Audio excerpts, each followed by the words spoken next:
back to What's What Classes, and today's topic is about countable and uncountable noun. So, as it is a continuation of the previous class, I would suggest all the new viewers to please switch on to the previous class, means just go to the previous video and have a look and then continue this video. It will be helpful for you. And those who are continuing, for them I would say that if you have seen the previous video, I think it's a bit helpful to you. Now you can easily relate our new class, that is countable and uncountable noun. So students, what is countable and uncountable? It's very easy to differentiate that. One that can be counted, that you can count like 1, 2, 3, 4, it's countable. And that which cannot be counted, it's uncountable. So see, I have already given some example here. It's very important to understand anything with the help of examples so that it clarifies all your doubt. So countables, I have given some examples like students, boys, girls, table, chairs, pen, pencil, anything that you can count. Anything, any noun that you can count is countable, and that you cannot count, like ink, water, sunshine, smoke, money. Now see, money can make a problem here. You can think money we can count. No, we can count the amount of money, but we cannot count money. Okay, so these are the uncountables. Now see, I've also given some examples like information, homework, mails, all here given here. See, ink, water, sunshine. Some may differ according to the other language. Okay, don't just implement in this language it is countable, how can it be uncountable? Differences are there in English and other languages while making uncountable noun. So what actually is countable and uncountable noun is not universal concept. Okay, it is a grammatical distinction which tells us how to use the nouns grammatically correct in a sentence in English. Okay, so what you have to learn from here is distinguishing countables and uncountables. That is going to be very helpful for you to construct a sentence. Okay, so see, I have given some examples here. Just have a look here. Examples: a banyan tree. Now see, I have given one more point over here. This is very important. Focus over here. That is, a and an is used here with the countable noun. Okay, what you can count, you can make it singular and plural. But what you cannot count, you cannot make it singular or plural. So a and an is used with this countable noun to make it singular, and also later on you can make it plural, and it can be made plural. Similarly, no use of a and an is here, and so it cannot be made plural. So uncountables cannot be made plural. This is very important point. Just remember this. So see, I have given some example, and also these examples are related to this. A banyan tree. Okay, a banyan tree. You can count banyan trees. So I can write a banyan tree. An Indian. The apples. The Bengalis. Bengalis is the one who speak Bengali language. Bengalis. So similarly, these all are the example of countable. But see, an ink, it's a wrong statement. A money is a wrong statement. But you can say an ink pot, isn't it? This pot is a countable noun. So ink pot can be counted. Similarly, a glass of water. Water cannot be counted, but this glass is countable. Similarly, I can say a glass of water. Okay, both these sentences are false. These words, these phrases are false. So, and the 3 and 4 is given correct. Just to make you clear about this concept, I have drawn this. So here you can see a list that is made out of use of plural countable and use of plural uncountable. Now, how will you use them in the sentences?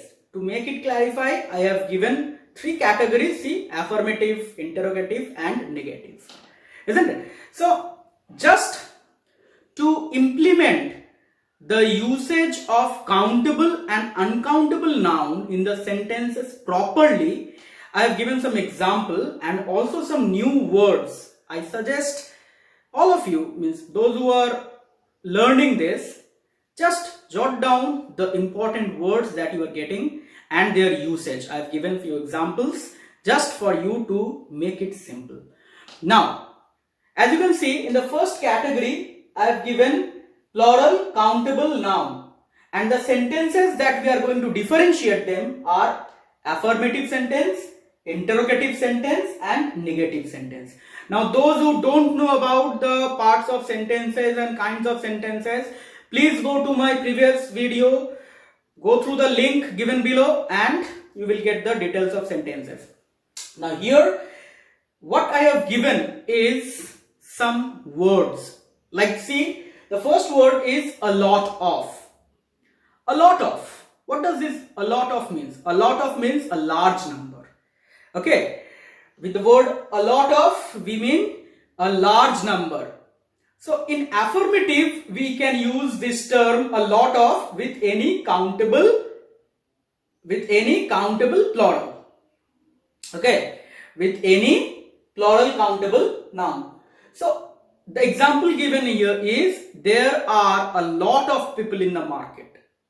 There are a lot of people in the market or bazaar. A lot of means many people. That means huge number. But when it comes to interrogative, we don't use a lot of. We use many instead of a lot of. The same thing goes with negative also. So just learn in this pattern, a lot of in affirmative, in interrogative it becomes many, in negative it becomes many. So see the examples given here, there are a lot of people in the bazaar or market. The next example for interrogative, when you change the sentence into interrogative, okay, you can link it with the transformation of sentences also. You have to change the sentence, are there many people in the market? You cannot use a lot of people, okay? So you will use many instead of a lot of here. Similarly, negative also, what we have to do is just change that a lot of into many. There aren't many people in the market. I hope this is helpful. The next word is some. The same thing, the same way we will learn some. In affirmative, it becomes any in interrogative and any in negative also. So see, I have given the example. A certain number, some means a certain number. Some means a certain number, not many, not a lot of, it's certain number. That means few of them is left. Now don't confuse it with few. I will give the example of few just after this. So there are some apples in the basket. Now see, apples, then people, all these are countable noun. So I am giving the example for plural countable noun here. Some is a certain number which is used in affirmative, but when we have to change the sentence into interrogative, we will be writing are there any apples in the basket? Okay, we are not going to use some in interrogative. Similarly, the negative sentence will be there aren't any apple in the basket. Okay, there aren't any apple in the basket. So this is the differentiation of synthesizing a sentence according to their plural countability. Now see, the next category B is use of plural uncountable noun. Now the thing changes with uncountable. We cannot use the same way with that we use with countables. So let's see the changes.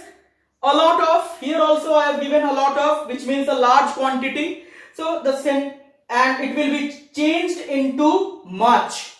In countable you have got many, but here in uncountable it will be much. Okay, so let's get the example, it will help you.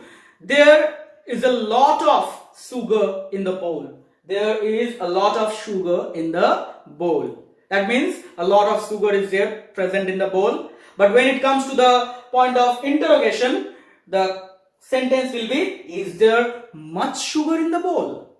Is there much sugar in the bowl? Similarly, there isn't much sugar in the bowl. There isn't much sugar in the bowl. That means a lot of changes to much when it is a term for uncountable noun. Now sugar is uncountable noun. Okay, you have to be very sincere while transforming the sentences. You have to know the noun, you have to know their number, and also you have to know the pattern of changing a sentence. All of it is given. Just go through my previous videos. You will get the concept of making a sentence. The last for this plural uncountable is some, which turns into any for interrogative and any for negative also. The last example I have given, there is some ink in the pot. There is some ink in the pot. Some means a certain quantity. Similarly, when you change this sentence into an interrogative, it is going to be, is there any ink in the pot? Is there any ink in the pot or bottle? I have written bottle here. So any, while I am changing this some into interrogation, it becomes any. You can see the highlighted words I have done here. With the help of highlight, you can differentiate the usage. Similarly, the same thing goes with the negative. That means there isn't any ink in the bottle. There isn't any ink in the bottle. That means you are differentiating the some with any. Accordingly, you will get into the sentence. We have reached the end of the session of countable and countable. There are a few more words that I have given you just to clarify your concept about countable and uncountable noun, their usage. Just go with the few words that I have given, and let's start with a few and few. As you can see, I have given the meaning. A few and few, they are different in meaning. So there is always a different usage also. They are used with plural countable noun. They are used with plural countable noun. So a few means something. That means little amount you have present in there. At least you have that. But few means hardly anything or nothing.